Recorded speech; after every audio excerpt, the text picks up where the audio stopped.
भरत को समाचार। आश्रम में ठहरकर राम ने हनुमान से कहा, हे हनुमान, तुम अयोध्या के महलों में समाचार जानने के लिए जाओ और वहाँ सब कुशल तो है। मार्ग में तुम्हें मेरे मित्र कुहू का राज्य श्रृंगवेरपुर मिलेगा। वहाँ राजा कुहू को मेरी प्रसन्नता का समाचार देना और बताना कि मेरा स्वास्थ्य ठीक है और उन्हें मेरे शुभ समाचार से बड़ी प्रसन्नता होगी।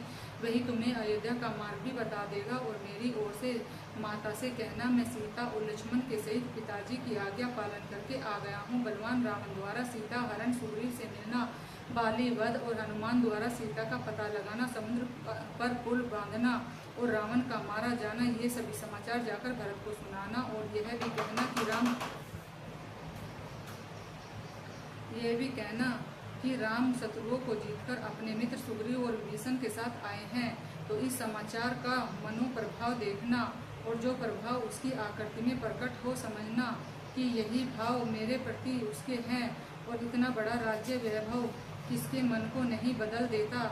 यदि 14 वर्ष तक राज्य करने के बाद उसका मन राज्य करने का हो तो वही राज्य करे। हनुमान राम की आज्ञा पाकर तुरंत चल दिए। उन्होंने पहले श्रृंगवेरपुर जाकर गुहू को राम का समाचार सुनाया और कहा, भारद्वाज मुनि की आज्ञा से वहाँ आज पंचमी की रात्रि भर ठहर कर यहाँ आएंगे।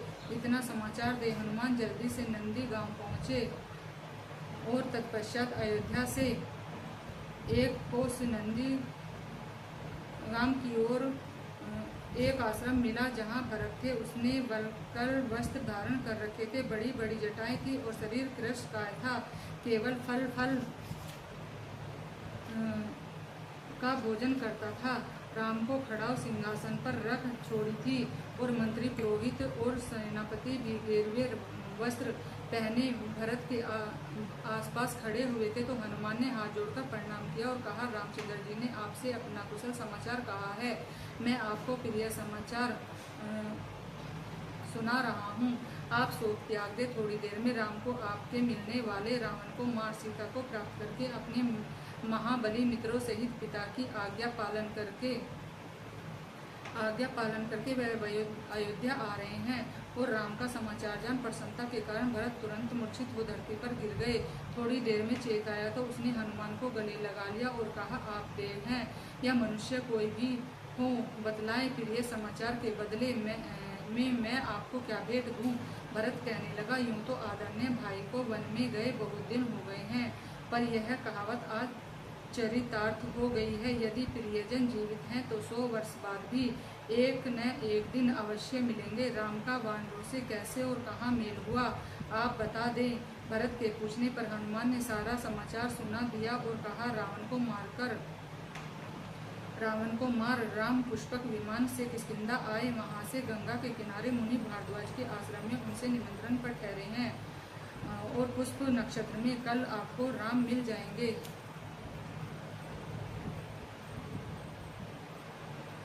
पुण्य नक्षत्र में कल आपको राम मिल जाएंगे। भरत मिलाप। हनुमान के इस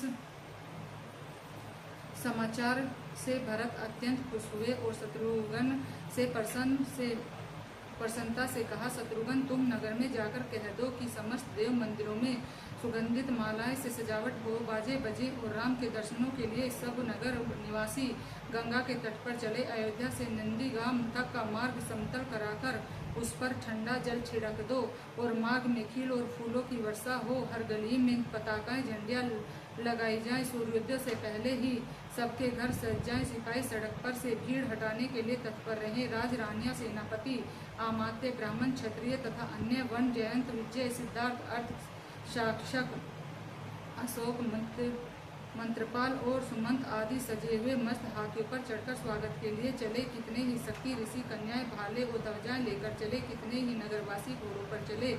हजारों पैदल ही थे। दशरथ की समस्त रानियां, कौशल्या, सुमित्रा, कैकेयी रथ पर चली। संपूर्ण अयोध्या नगरी नंदीगाम में ही आ गई और भरत ब्राह्मणों और मंत्रियों के साथ माला और लड्डू लिए चल रहे थे। हनुमान को देख भरत बोला, हे वत्स, कहीं हंसी तो नहीं कर रहे। इस पर हनुमान ने कहा, सुनते हो यह गर्जना, ऐसा प्रतीत होता है वानर सेना गोमती पार कर रही है। वह देखिए, सामने पुष्पक विमान दिख रहा है, इसी में दोनों वीर भाई सीता के साथ आ रहे हैं। विभीषण सुग्रीव भी साथ हैं तथा आकाश में हर्ष की आवाज गूंजी। तभी राम आ गए और वह चिल्लाने लगे, वाहनों से उतर प्रजा धरती पर खड़ी हो गई। भरत ने राम की ओर मुंह करके खड़े हुए पग आधर्य से उनकी पूजा की और तत्पश्चात विमान में बैठ राम को भरत ने प्रणाम किया। राम ने प्रसन्नता से भरत को गोदी में उठा आलिंगन कर लिया और बाद में भरत सुग्रीव जामवंत और अंगद से मिले। फिर भरत सुग्रीव से बोले, हे सुग्रीव, हम 4 भाई नहीं, तुम समेत 5 भाई हैं। इसने मित्र और उपकार करने वाला शत्रु होता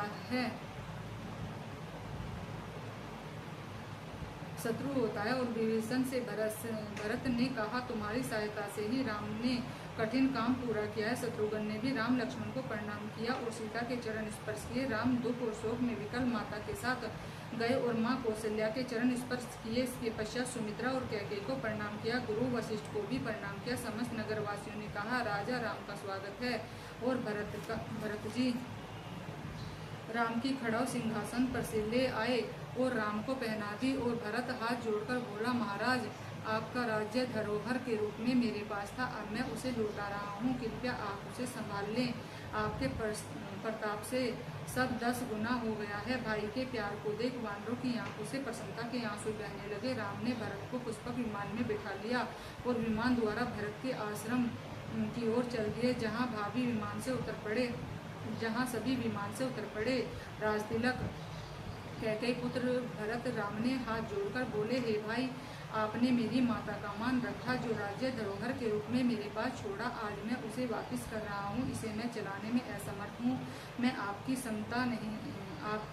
समता नहीं कर सकता। हे राजन, आज आपका राजतिलक संसार उसी तरह देखे जैसे मध्याह्न का तपता सूर्य लोग देखते हैं। आप इस सारी पृथ्वी के राजा हैं। शत्रुघ्न राम की सेवा में लग गए और उन्होंने पहले भरत, लक्ष्मण, वानरराज, सुग्रीव, रामचंद्र, विभीषण और सेनापतियों को स्नान कराया और इसके पश्चात राम की जटाएं काट उनको स्नान कराया। शरीर में सुगंधि लगाई और मूल्यवान वस्त्र पहनाए। रानियों ने सीता को वस्त्र आभूषण पहनाए और कौशल्या ने प्रसन्न हो वानरों के पत्नियों को भी आभूषण आदि सुशोभित किया।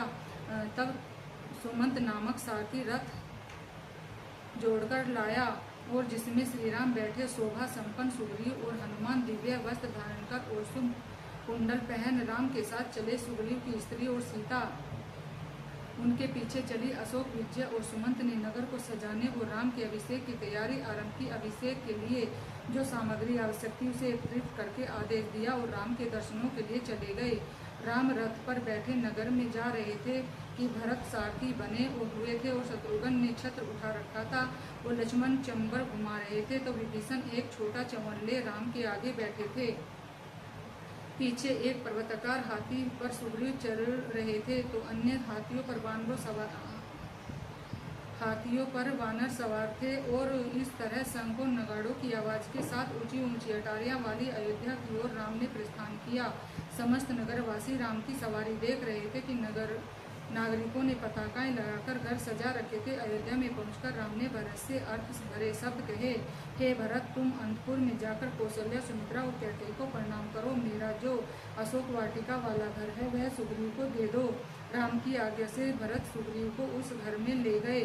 शत्रुघ्न की आज्ञा से सेवकों ने समस्त सामान वहां पहुंचा दिया। इसके पश्चात भरत ने सुग्रीव से कहा, आप अभिषेक के लिए सामग्री लाने के लिए दूतों को आज्ञा दीजिए। इस पर सुग्रीव ने 4 स्वर्ण कलश 4 श्रेष्ठ वानरों को देते हुए कहा, इनमें प्रातः से पहले समुद्र जल आ जाना चाहिए। जामन, सुसेन, वेददर्शी और ऋषभ जल ले आए।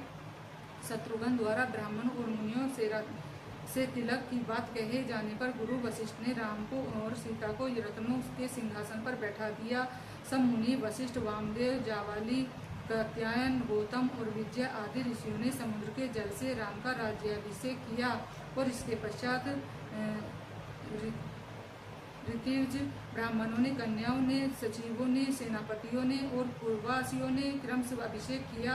वशिष्ठ ने सिर पर मुकुट रख और ऋतिवत से ने आभूषण पहनाए।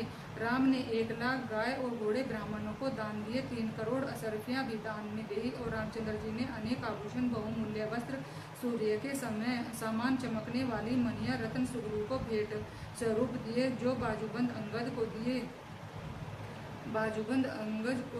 को दिए। और मणियों का श्रेष्ठ हार राम ने सीता को दिया। सीता ने हनुमान को 2 दिव्य आभूषण वस्त्र दिए, और अर्थात सभी वानर और सेनापति सम्मानित किए गए। और इसके पश्चात राम को प्रणाम कर वह किष्किंधा चले गए। धर्मात्मा विभीषण की भेंट से पर्याप्त धनादि ले अपने मंत्रियों सहित लंका चले गए।